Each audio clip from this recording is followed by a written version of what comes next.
ঝড় বৃষ্টি তুফান মাথায় করে নিয়ে আমি, আমার ভাই আর একটা দাদা ছিল, আমরা চললুম কৃষ্ণনগরের উদ্দেশ্যে। দশমীর পর থেকে আমাদের এখানে থেকে থেকে বৃষ্টি হচ্ছে, আর এত জোরে বৃষ্টি হচ্ছে মনে হচ্ছে ভাসিয়ে নিয়ে যাবে। তো আজকে দুপুরেও খুব বৃষ্টি হচ্ছে, নলে দুপুরেই আমরা চলে আসতাম কৃষ্ণনগরে। আমরা পৌঁছে গেছিলাম কৃষ্ণনগর ঘূর্ণিতে। এখানে সকলেই যেন মাটির পুতুল বিখ্যাত।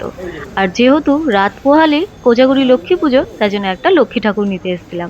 এখানে অনেক দোকান আছে, প্রতিটা দোকানেই গেছিলাম। এত সুন্দর সুন্দর ঠাকুর যে কোনটা ছেড়ে কোনটা নেই। শুধু লক্ষ্মী ঠাকুর না, আপনি এখানে সব রকমেরই ঠাকুর পাবেন। এমন বিভিন্ন রকমের মূর্তিও পেয়ে যাবেন, এমনকি ছোট ছোট পুতুলও পেয়ে যাবেন, মাটির গয়নাও পেয়ে যাবেন। ঘর সাজানোর জন্য অবশ্যই এখানে একবার হলেও আসতে হবে। দেখুন ঠাকুরটার মুখটা কি সুন্দর। এই ঠাকুরটা তো আমার বেশ পছন্দ হয়েছিল, কিন্তু ঠাকুরটা সেল হয়ে গেছিল আর আমি নিতে পারলাম না। শেষমেশ এই দোকানে এসে আমার আরেকটা ঠাকুর পছন্দ হয়েছিল। এইখানে আবার পাইকারি যাচ্ছিল সব, ওই যে মেলায় যে পুতুলগুলো পাওয়া যায় এখান থেকেই সব যায়। ওই যে আমার ঠাকুরটা সুন্দর করে দাদা প্যাক করে দিচ্ছিল। এই দোকানেও খুব সুন্দর সুন্দর প্রতিমা আছে, চলুন আপনাদের একটুখানি দেখিয়ে দিই।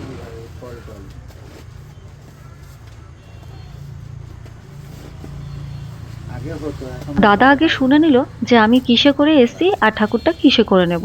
সেইভাবেই সুন্দর করে প্যাক করে দিয়েছে। তারপর আর কি, মা লক্ষ্মীকে বাইকের মাঝে বসিয়ে নিয়ে চলে আসলাম। হ্যাঁ, মা লক্ষ্মী দূরে যাবে বলে তাই জন্য একটা বিস্কুটের প্যাকেটও দিয়ে দিয়েছি। আবার তোমাদের সঙ্গে লক্ষ্মী পুজোর ব্লগে দেখা হবে।